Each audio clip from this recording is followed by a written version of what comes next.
we have been warned consistently by various bodies, including the European Union, the International Air Transport Association, and indeed government officials that, we could be running out of fuel quite soon, whereas all the evidence seems to suggest we won't be running out of fuel anytime soon.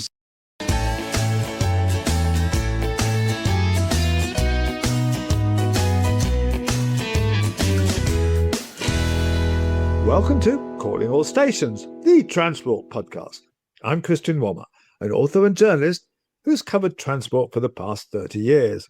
In every episode, we try to keep you up to date with the most engaging news stories, policy developments, and interviews in the transport world. And with me is my regular co-presenter, Mark Walker, who has spent decades looking at transport policies and legislation. So, Mark, what are we covering today? Hello, Christian, and hello to our listeners.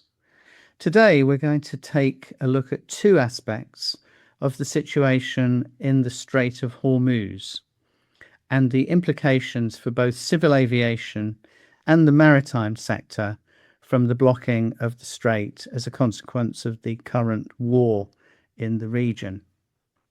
Later on, we'll also be looking at the UK government's King's Speech, in which it announced its legislative programme for the new session of Parliament, which included 5 bills relevant to the transport world. Many listeners will be paying close attention to the consequences of the war between the US and Israel on one side and Iran on the other, and the blocking of the Strait of Hormuz by the Iranian regime, with all the implications that has for the flow of oil and other products from the Middle East into world markets. We're going to take a look at two aspects of the consequences of that blockage for the transport sector.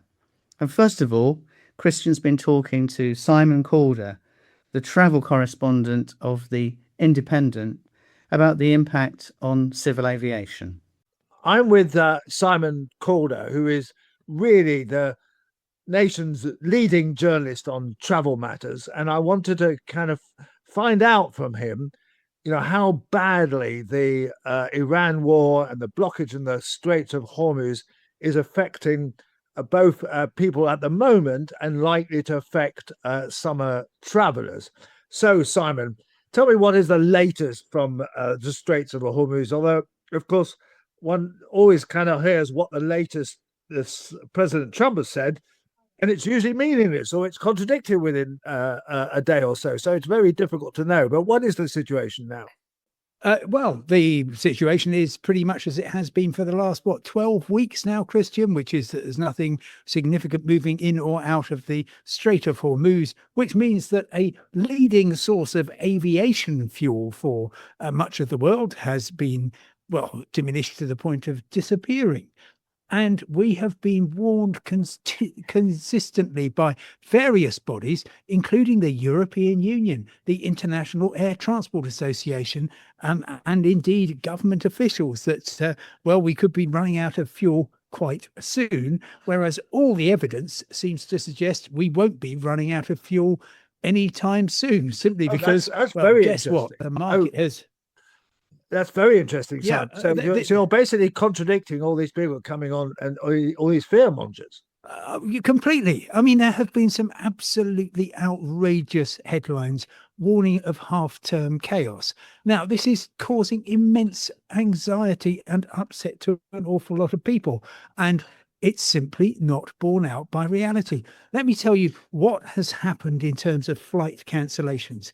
If you are Lufthansa or Turkish Airlines or United, you have a number of routes which, frankly, were fairly marginally profitable when the price of aviation fuel was before the 27th of on the 27th of February, before the Israeli and US attacks on Iran.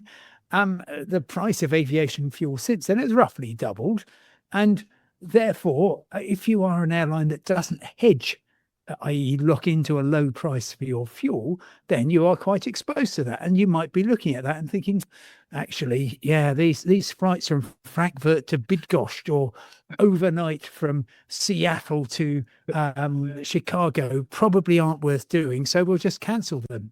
And that has a couple of effects. First of all, it's mildly annoying for people. I've spoken to one woman who's booked on Lufthansa from Glasgow to Frankfurt. Well, sadly, she's now got to get the bus across to Edinburgh, which is a chore.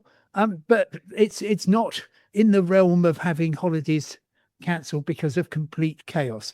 None of that is happening. Yes, we are going into a very thirsty spell for UK airlines. July and August is the peak.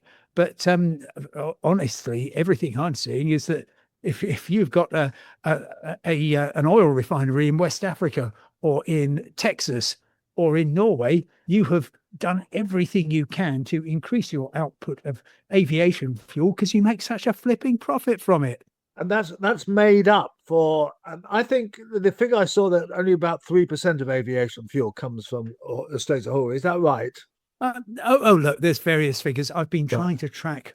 I mean, at one stage, shortly after the conflict began, I was tracking oil tankers that were, we saw the last oil tanker to arrive in the UK, and that implied, oh, right, okay, so once we've used this lot up, then we're all doomed. Well, no, because there were many tankers sailing in from Nigeria and from Norway and from Texas. So it really, it's an extra cost. It's something which over time will be factored into the price of your airfare. But frankly, as a threat to your holiday trip, it is pretty non-existent, especially if you compare it with the other things. If you go back to 2022, we were coming out of COVID. The airlines promised the world, and they couldn't deliver, or in particular, British Airways and EasyJet promised the world, and they were cancelling flights in the tens of thousands. But because of what? To forget that. Because of staff shortage. Right. And EasyJet were cancelling flights at the gate, and that's awful. That was really, really upsetting for an awful lot of people, but we're nowhere near that at the moment. We are, the main problem I'm hearing is from travel agents. People are concerned because they've read and heard so much. In fact, I'm talking to you from Departure Lounge in Tbilisi. A chap's just come up to me just before we started talking and said, "What's happening with flights this summer?" I said, "Well, they're all going and they're all very cheap, but it is concerning a lot of people. They're saying to travel agents, will my flight take off? If it doesn't, will I get a refund? And what happens if I get stuck abroad?" None of which I can exclusively reveal to you, Christian, is likely to happen.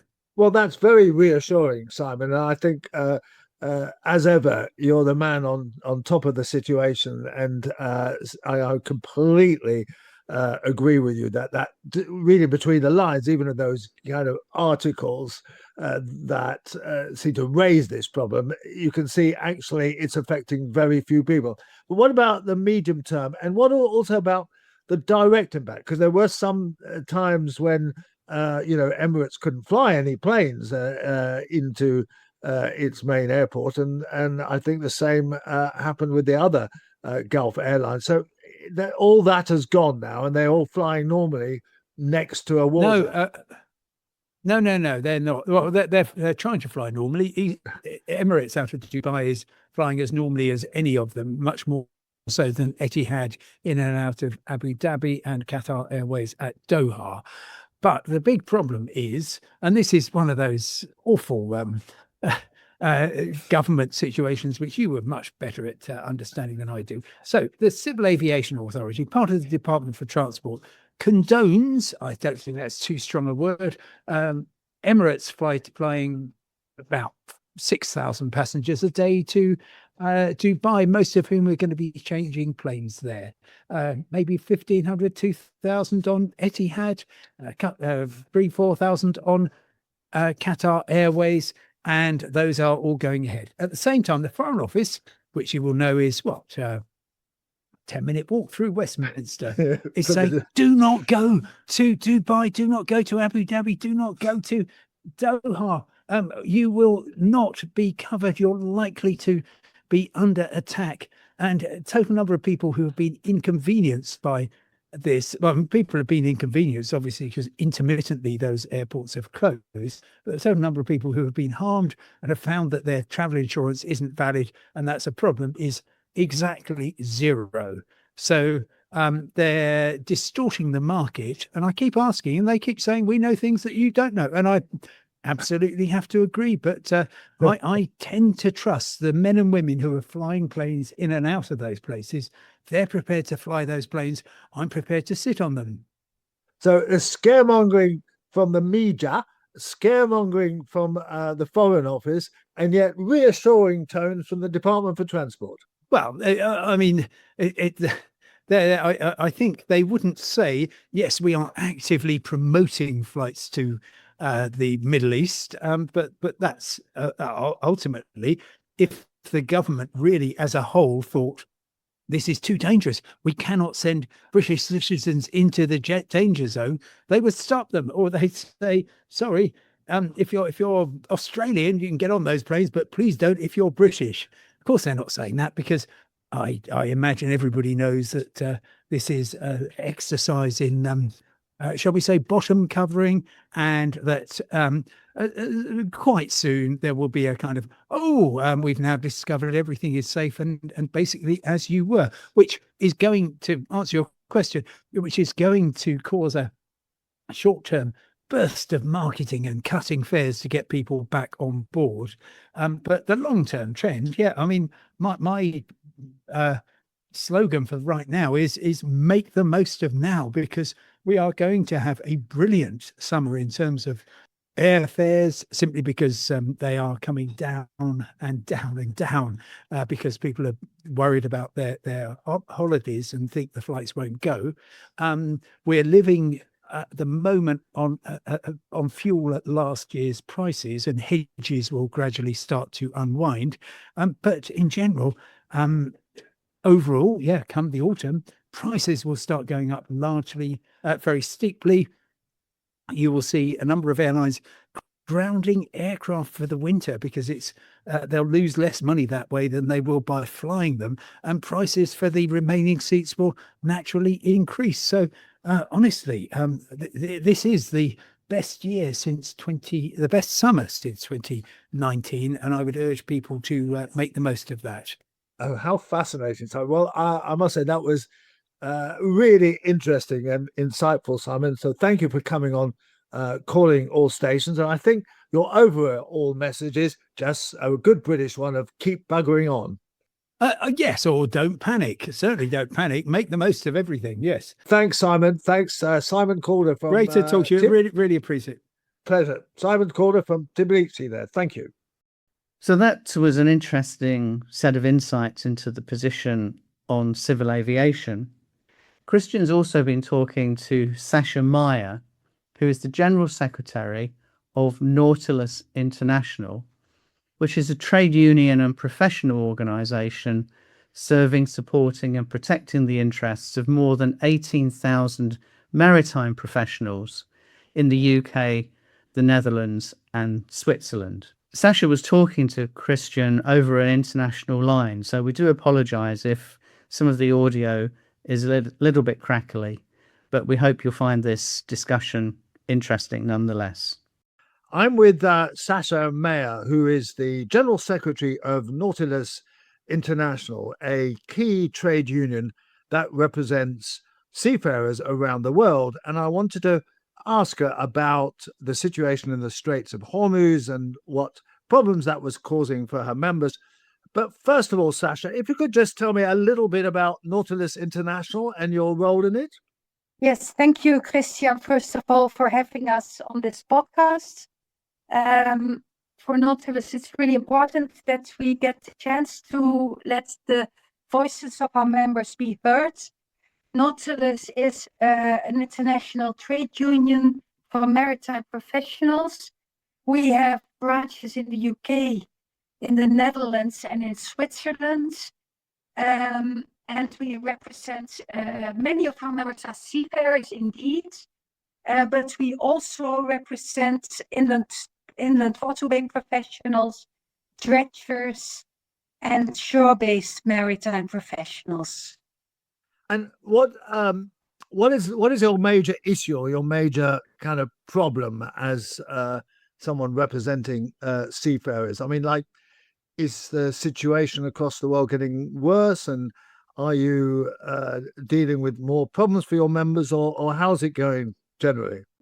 Traditionally, as a trade union, our core business is negotiating collective bargaining agreements about the labor conditions, the wages, the safety, etc., everything that matters in terms of work circumstances for seafarers and other maritime professionals. Gradually, we see our work shift because there is a shortage worldwide of seafarers, and my analysis is that the profession is not attractive for many seafarers and potential seafarers.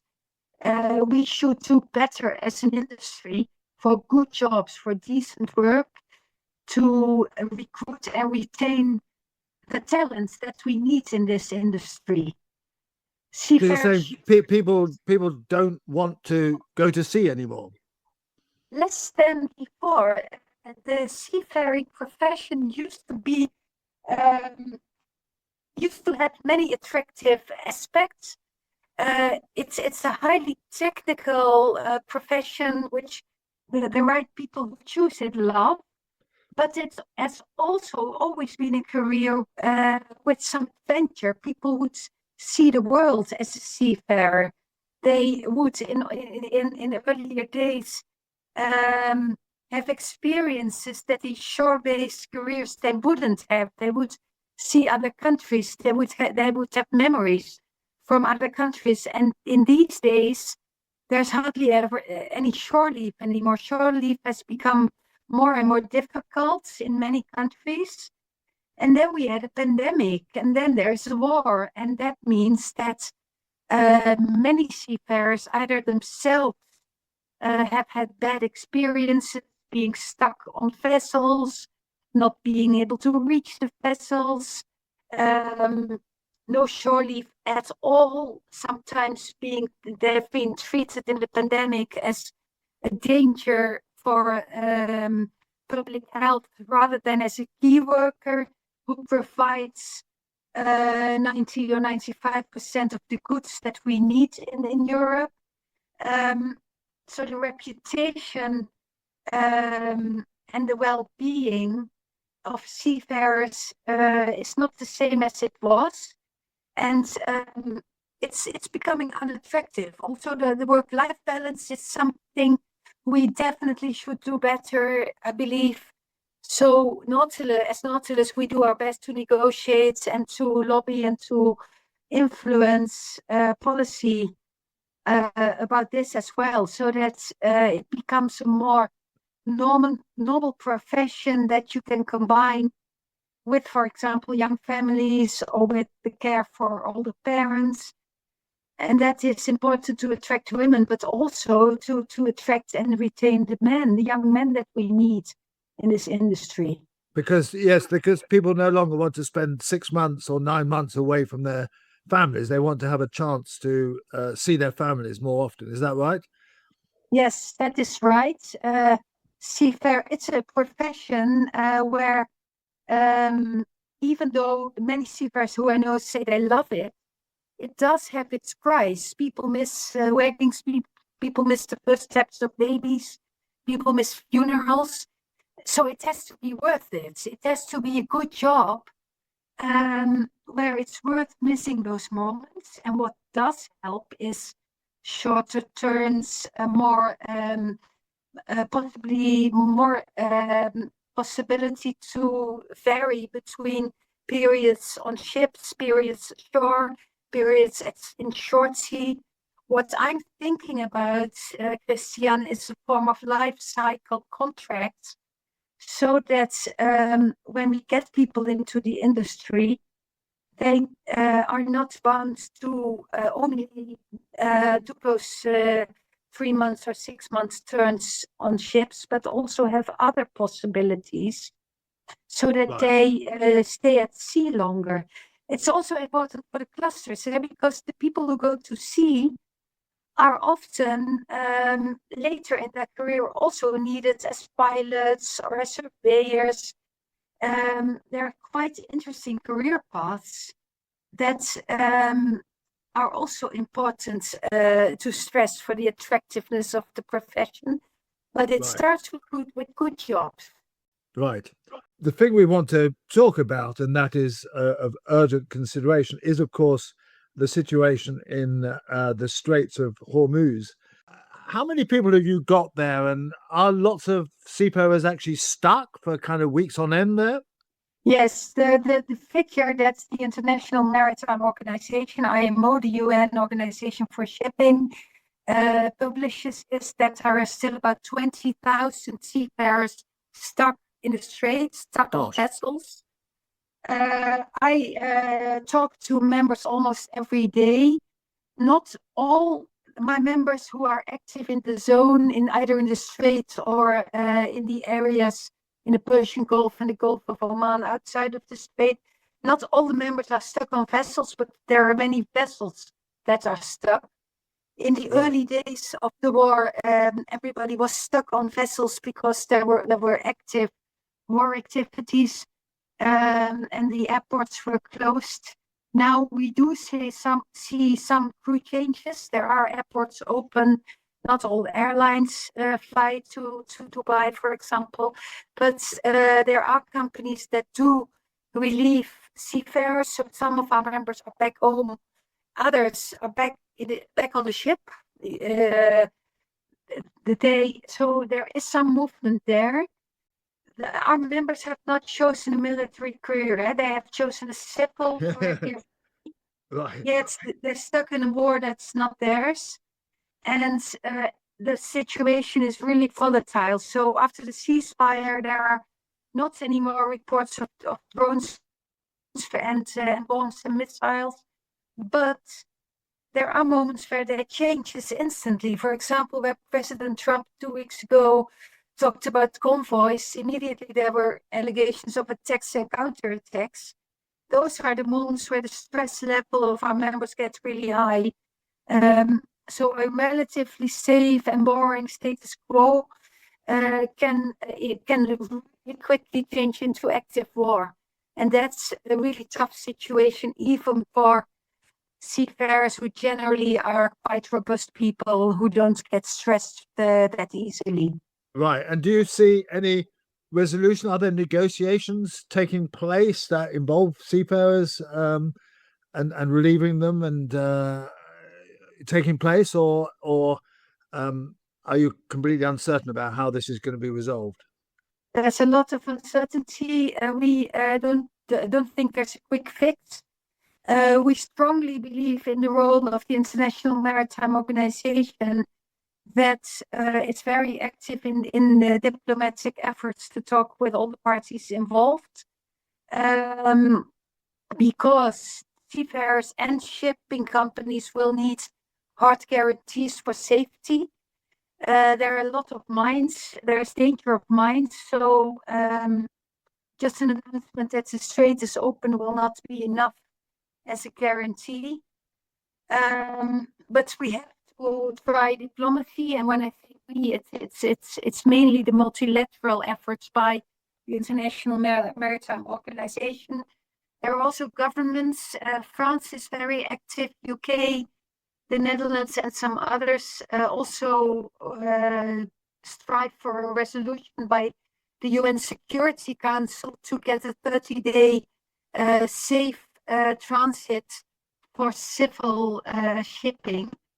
And we as trade unions within the International Transport Federation that met last week in Rotterdam also adopted an emergency motion calling for that resolution to support those governments, because that's really what we strive for, to get the ship safely out of the strait. But as said, we don't see a quick fix. Okay, well, that's obviously a worrying situation, and thank you very much for explaining the details of it. And let's hope that you come back on the program, on the podcast sometime later with some more cheerful news. But thank you for explaining that situation and being on Calling All Stations. Thank you so much. Happy to be here. Happy to come back. So, Christian, we've covered the civil aviation and maritime aspects to the best extent we can on the implications of the closure of the Strait of Hormuz. What did you learn from those two conversations? Well, I thought it was a rather interesting contrast because from Simon Calder's point of view, talking about aviation, there isn't actually much problem apart from the panic over it. And in reality, very few flights have been cancelled. There's going to be enough jet fuel and it's all going to be okay. Now, of course, he did warn that in the autumn, things might get a bit hairy because that's when the more expensive fuel will start to get through and so on. But for the moment, people should just book their flights now because they're relatively cheap. But I think Sascha's account of what's happening to the seafarers was, of course, much more worrying. I mean, at least she seemed to be saying that some of them are getting relieved and they're able to kind of get in and out of the ships on helicopters and the like or whatever. But there's 20,000 people there, and that's pretty extraordinary and stuck on these ships. And this can't go on forever, Mark. And yet, in terms of global politics, we got no idea what's going on, and you can't really comprehend anything because President Trump can say one thing one day and then say completely the opposite the next day. And it remains a source of concern. And one does think that things might get a lot worse before they get any better. But let's hope that's just a pessimistic view. I think with the maritime sector, as we've discussed on the podcast previously, this is for so many people the invisible part of the whole world of transport. And yet our entire global economy is dependent on shipping. And it only really comes into focus at times of crisis such as this. And now we have the mother of all crises. I have to confess that over 30 years of writing about transport, I have covered shipping hardly ever. And that's a big mistake because as you said, that some 90% of goods kind of arrive by ship, and we're very dependent on this. And as shown when things go wrong. Mark, you've been looking at more domestic issues and what's in the King's Speech, and I'm rather surprised to hear that there's five transport bills because they had quite a lot in the first King's Speech of this government. So what's happening here? Yes, the King's Speech was to some degree overshadowed, I think it's fair to say, by the other ructions that are going on in the British domestic political scene. That's very mildly put.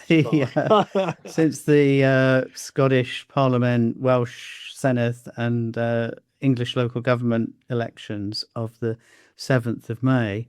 But just a few days later, the UK government launched its legislative programme for the new session of Parliament. And studying it closely, as is my wont, I think there were 5 bills that stood out for me as being of interest to people that pay close attention to transport.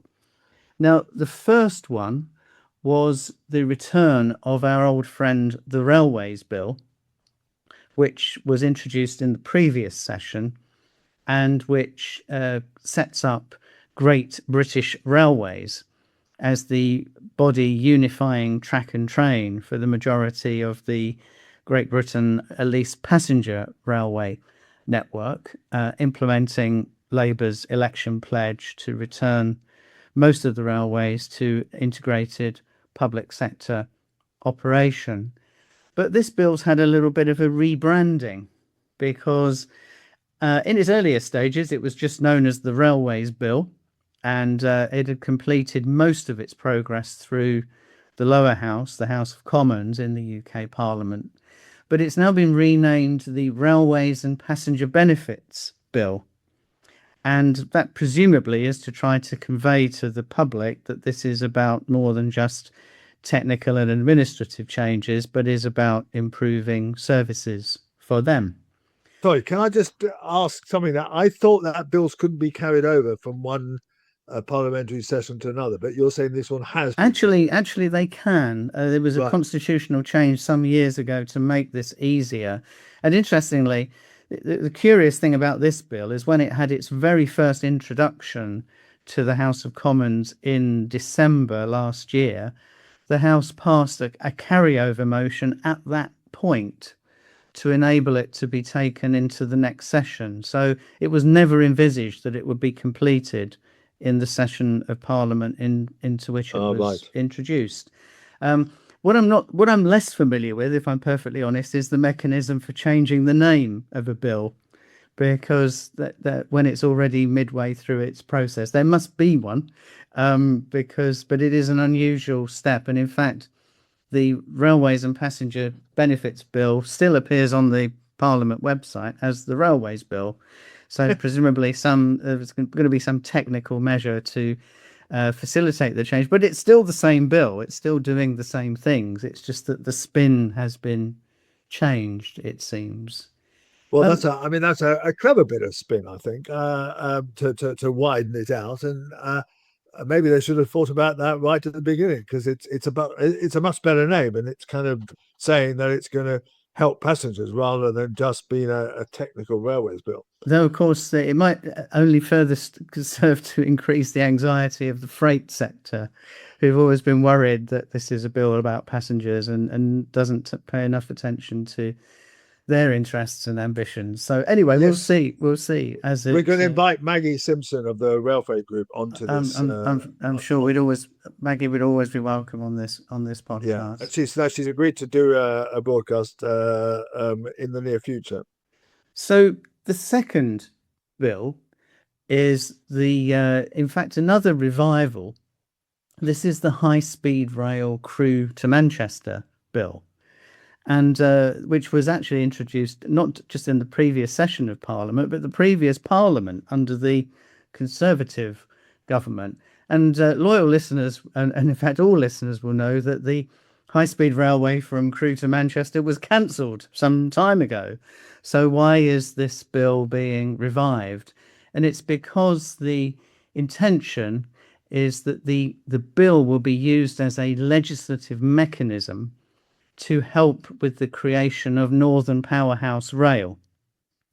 And because some of the alignment of the former Crewe to Manchester high-speed railway will be used for Northern Powerhouse Rail in the vicinity of Manchester Airport at some point in the fairly distant future, it must be said. So the intention is to revive that bill as a way of making it easier to get the parliamentary consent to build that section of Northern Powerhouse Rail. And in fact, as we are recording this on the 20th of May, the Rail Minister gave a pledge to the House of Commons Transport Committee earlier today that the Bill Committee to facilitate consideration of that measure is going to be set up fairly imminently. So the government does seem to be putting a bit of welly behind that proposal. I can't think why they... Sorry, even though we have no precise idea what Northern Powerhouse Rail means, what exactly they're going to put money into. That's right. But I kind of think I'm just wondering whether the government might be paying particularly close attention to things around Manchester at the moment. I can't imagine why. But Mark, you're such a cynic. But that's as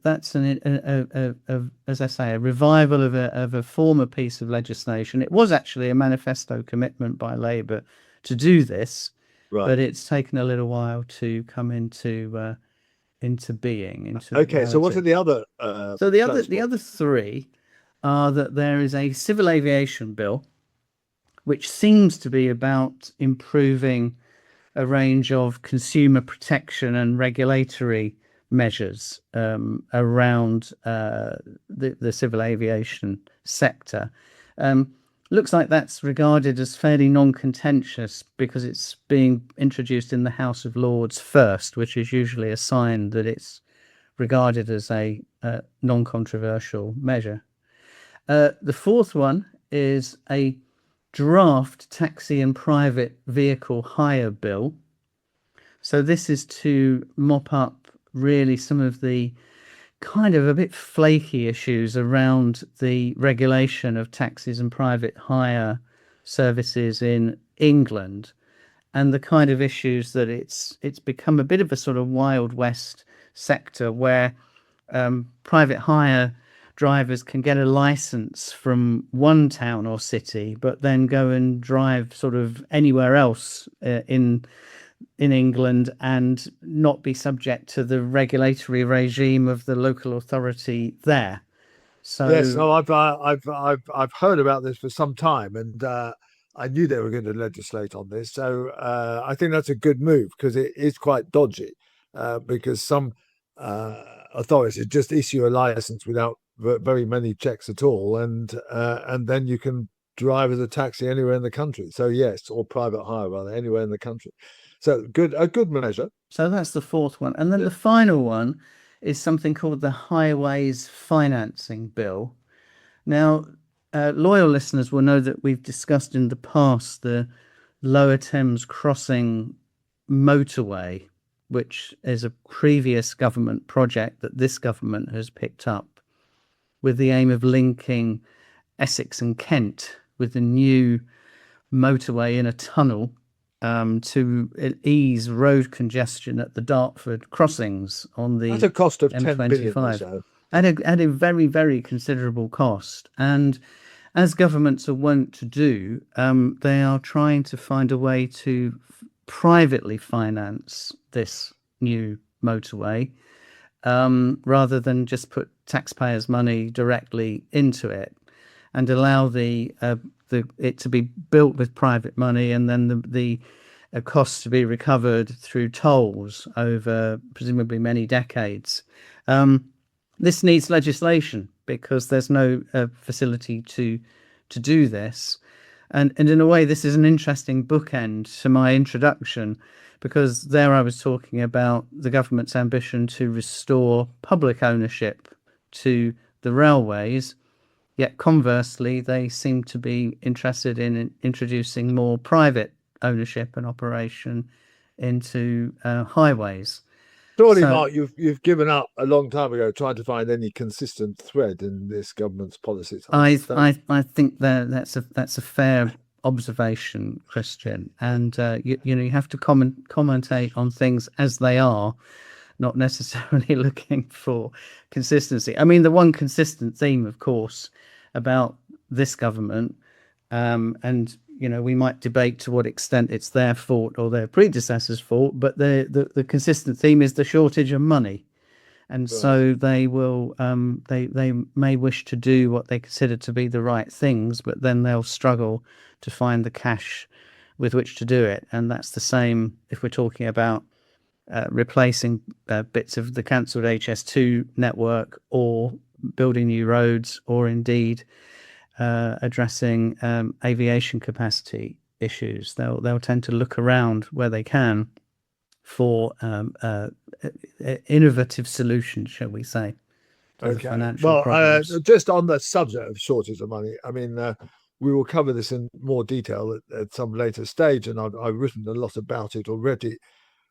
But I do find it unbelievable that they've not only increased the costs of or that cost estimates of HS2 to more than 100 billion, as long predicted by Lord Berkeley, by the way, but also kicked it to 2036 at the earliest, and 2039 probably. And they're not going to reach Euston or use Euston until the 2040s. I mean, I'm going to be nearly 100 by then, Mark. I may well not be around. So I'm not going to hold my breath about getting into Euston Station on a HS2 train. As you know, Christian, I see you as the Sir David Attenborough of the transport world, and I expect you to be writing a book looking back on the first 10 years of HS2's successful operation. I hope you're right, but we will discuss this at a future date. Here's Christian's final thought from the departure lounge. Well, I've been on my travels again, and this time I spent a week going round Holland on a bicycle, and or rather the Netherlands. They don't like you calling it Holland. And that took in several towns: Delft, Utrecht, Groningen, Amersfoort, and it really was quite a remarkable experience. I mean, not least, Utrecht, where the station for a town of 400,000 people has 12,500 cycle spaces underneath it. I mean, just absolutely remarkable, and it's pretty full. And it's quite difficult to access the station by car. Actually, it's just not really encouraged, and the system works really well. In the Netherlands, they encourage people to actually have one bicycle to cycle to your station and then have another bicycle at the other end, rather than trying to take the bicycles on trains, which actually cost €8 and was quite expensive. But then I came back to London, and London has a lot of cycle infrastructure, and it has improved enormously. And there's lots of cyclists around. I mean, far, far different than in the days in the 1960s when I used to cycle on my Moulton bicycle off to Lords to watch the cricket. And I was the only cyclist really on the roads. And now, of course, there's lots of cyclists, but the whole feel is so totally different. In the Netherlands, you're just on safe cycle routes all the time, and just shielded from traffic nearly all the time, and just the facilities are amazing. On roundabouts, the cyclists get all the priority, not the cars, and so on. So we've got still a lot to do here. I mean, we have to really change the whole kind of ethos before we get anywhere near there. But we are improving, things are happening, and we have to remain optimistic.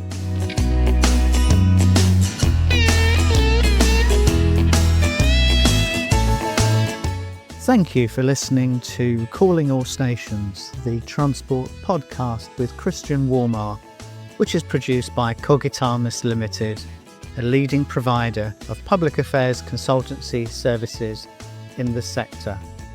We hope you've enjoyed this episode. If you have, please do consider giving us a 5-star rating with whichever platform you use. Do follow us on social media. You can find Cogitamus Limited, Calling All Stations podcast, Christian Warmar and Mark Walker across a variety of platforms, including LinkedIn, Instagram, Facebook, Blue Sky and X.